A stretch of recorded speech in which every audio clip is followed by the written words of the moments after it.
नमस्कार, CSK news में आपका स्वागत है। तो दोस्तों, तालिबान अफगानिस्तान में तालिबान के पाले में जाता दिख रहा है युद्ध। जी आपको बता दें, गनी को, अशरफ गनी को देना पड़ सकता है इस्तीफा। मोदी सरकार ने उठाया बड़ा कदम, मजार शरीफ से अपने राजनयिकों को वापस बुलाया। जी हाँ, भेजा विमान, कहा जितने भी भारतीय नागरिक और राजनयिक हैं वो सब आ जाएं। एडवाइजरी जारी कर दी है, भारतीय नागरिक जल्द ही छोड़ दें अफगानिस्तान। बहुत बड़ी खबर निकल के आ रही है, काबुल पे तालिबानियों का कब्जा होने वाला है। तो दोस्तों, ये एक तरीके से हाई अलर्ट घोषित कर दिया गया है। दरअसल तालिबान की बढ़ती ताकत से अफगानिस्तान में हालात बद से बदतर होते जा रहे हैं।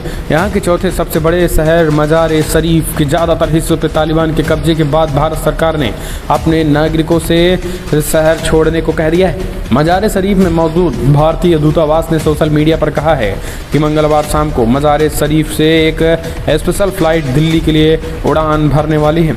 जो भी भारतीय नागरिक शहर में हैं वो भारत लौटने के लिए इस फ्लाइट में सवार हो सकते हैं। इसके लिए उन्होंने व्हाट्सएप पर अपने पासपोर्ट की डिटेल भेजनी होगी। दरअसल भारत सरकार मजार शरीफ के दूतावास में काम करने वाले ज़्यादातर कर्मचारियों को भी वापस बुला रही है। शाम को आने वाली इस फ्लाइट में उन्हें लाया गया है। एक महीने में ऐसा दूसरी बार हुआ है जब अफगानी दूतावास से भारतीय डिप्लोमेट्स को बुलाना पड़ा है। इससे पहले 11 जुलाई को कांधार दूतावास से डिप्लोमेट्स को बुला लिया गया था और ठीक 11 अगस्त आज हो चुका है और अब एक महीने बाद मजार शरीफ से भी अपने डिप्लोमेट्स यानी राजनयिकों, राजदूतों को वापस बुलाया जा रहा है। आपको बता दें कि हालात दोस्तों अफगानिस्तान में बेहद बिगड़ चुके हैं। तालिबानियों ने पूरी तरीके से कब्जा जमाना शुरू कर दिया है। कंधार से 11 जुलाई को डिप्लोमेट्स को बुलाए गए थे और इस बीच उज्बेकिस्तान से भी अब शहर, जो मजार शरीफ की बात करें तो अफगानिस्तान का बेहद महत्वपूर्ण शहर है। यहाँ की आबादी 5 लाख के करीब है। यहाँ बल्ख प्रोविंस की राजधानी है और इस शहर की सीमाएँ कुदुज और काबुल के अलावा उज्बेकिस्तान के तरमेज शहर से भी मिलती हैं। दरअसल अफगानिस्तान की राजधानी काबुल देश के दूसरे हिस्से के मुकाबले सुरक्षित हैं, लेकिन पिछले बुधवार को काबुल में तालिबान के आत्मघाती लड़ाकों ने एक बेहद दुस्साहस हमले में रक्षा मंत्री के घर को भी निशाना बना दिया था। इस हमले में 8 नागरिक मारे गए और दर्जनों घायल हुए थे। ये बीते 1 साल में काबुल पर तालिबान का सबसे बड़ा हमला था। आपको बता दें कि इस हमले के बाद तालिबान के प्रवक्ता ज़बीहुल्लाह मुजाहिदीन ने भास्कर से बातचीत करते हुए कहा था कि इस्लामी अमीरात की शहीद बटालियन को यह हमला काबुल सरकार के प्रमुख। अगले दिन शुक्रवार को तालिबान ने अफगानिस्तान सरकार के मीडिया प्रमुख का दावा खान मेनपाल की काबुल में हत्या कर दी थी। तो दोस्तों, अफगानिस्तान सरकार जिस तरीके से खास करके तालिबानों की बढ़ोतरी हो रही है, उसके बाद अब अशरफ गनी के इस्तीफे का भी सुगबुगाहट तेज हो गई है, क्योंकि तालिबान की जो ये युद्ध है ये तालिबान के पाले में जाता दिखाई दे रहा है और जितनी तेजी के साथ पासा पलट रहा है ये अपने आप में कहीं ना कहीं चिंता बढ़ा दिया है। पिछले 3 दिनों से 4 अन्य प्रांतीय राजधानियों पर कब्जा करने के बाद तालिबानी लड़ाकों ने बिना किसी प्रतिरोध का सामना किए बगैर ऐबक पर कब्जा जमा लिया है और इसमें उत्तरी अफगानिस्तान के मजार शरीफ पे तालिबान को हमला करने में बढ़त मिल गई है। तालिबान लड़ाकों ने सोमवार को अलग अलग शहरों पर हमला किया। हालांकि वो अभी तक कोई खास पैठ नहीं बना पाए, लेकिन धीरे धीरे वो अंदर घुस रहे हैं। पश्चिमी अफगानिस्तान के मुख्य शहर हेरात में भी सरकारी सुरक्षा बलों से भिड़ंत हुई है। अमेरिकी अखबार द वॉल स्ट्रीट जर्नल ने सरकार के एक वरिष्ठ सदस्य के हवाले से कहा है कि युद्ध के मैदान में मिल रही लगातार शिकस्त राष्ट्रपति अशरफ गनी को संकट बढ़ा सकती है।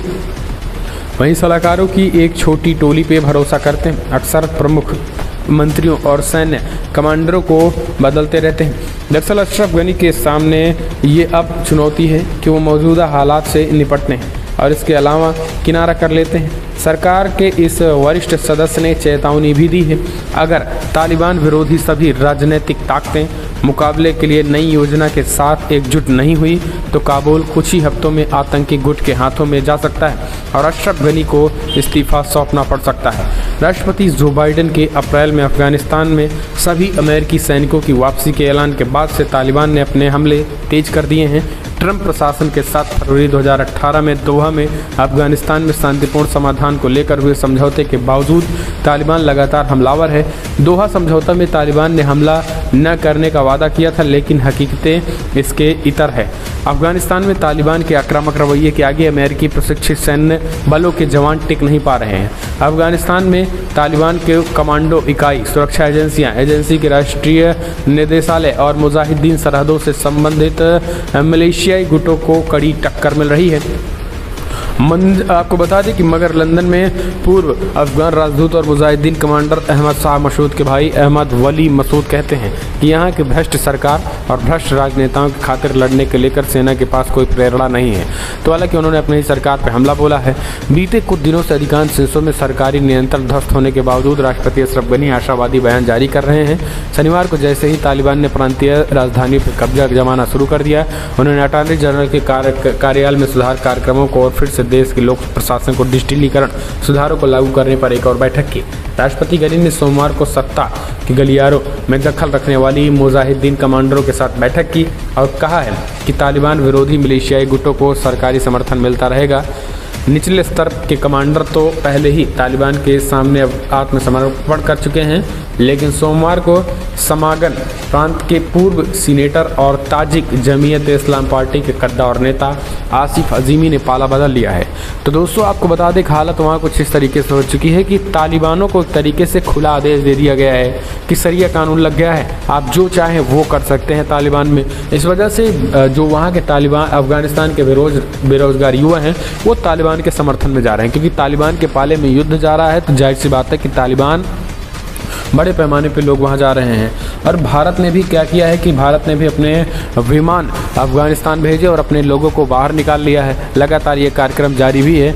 अमेरिकी राष्ट्रपति की तरफ से भी बड़ा बयान निकल के आया है कि फ़िलहाल ये अफगानिस्तान का मामला है और ये अफगानिस्तान के लोग ही जाने। तो दोस्तों, उन्होंने भी इस तरीके के बयान देकर एक तरीके से ये कह दिया है कि फ़िलहाल किसी भी सिचुएशन में आने वाले समय में अमेरिका ज़्यादा दिन तक अफगानिस्तान का समर्थन नहीं कर सकता है। तो ये कहीं ना कहीं पासा हम कह सकते हैं कि तालिबानों को समर्थन में जाता दिखाई दे रहा है। तो इससे दोस्तों एक तरीके से अब टेंशन जो है वो बढ़ती नज़र आ रही है। इसे आप कैसे देखते हैं, आप कमेंट के माध्यम से अपने सुझाव देना ना भूलें। दोस्तों, अगर आप भी मानते हैं कि फ़िलहाल आने वाले समय में तालिबानियों को कब्जा होता दिखाई दे रहा है, बावजूद इसके कि अमेरिका और अफगानिस्तान सेना लगातार एयर स्ट्राइक कर रही है, उसके बावजूद भी अफगानिस्तान के बुरे हालात हैं। तालिबान ने कब्जाए 3 और शहर। क्रिकेटर राशिद खान ने भी दुनिया से मदद मांग रहे हैं। क्रिकेटर राशिद खान, अफगानिस्तान की सेना के तालिबान का सामना करना मुश्किल होता दिख रहा है। एजेंसियों के मुताबिक मंगलवार को ही 3 बड़े शहर तालिबान के कब्जे में आ गए और तालिबान की ओर से लगातार अफगानिस्तान के प्रांतों की राजधानियों को अपना निशाना बनाया जा रहा है। इसमें ताज़ा नाम बात करें तो ई पॉल का भी है। इसके साथ ही अगर बात करें तो कई जगहों पर ताबड़तोड़ हमले तालिबान कर रहा है। तो दोस्तों, इन सब चीज़ों को आप कैसे देखते हैं? जिस तरीके से भारत ने विमान भेजा है और ख़ास करके लोगों को निकालने के लिए, अपने राजनयिकों को निकालने के लिए वहाँ पे जो रह रहे हैं लोग, उनका व्हाट्सएप पे पासपोर्ट की फ़ोटो भेजिए, तत्काल आपको भारत आने को मिलेगा विमान में टिकट। तो ये एक तरीके से मोदी सरकार अच्छा कार्य कर रही है, क्योंकि वहाँ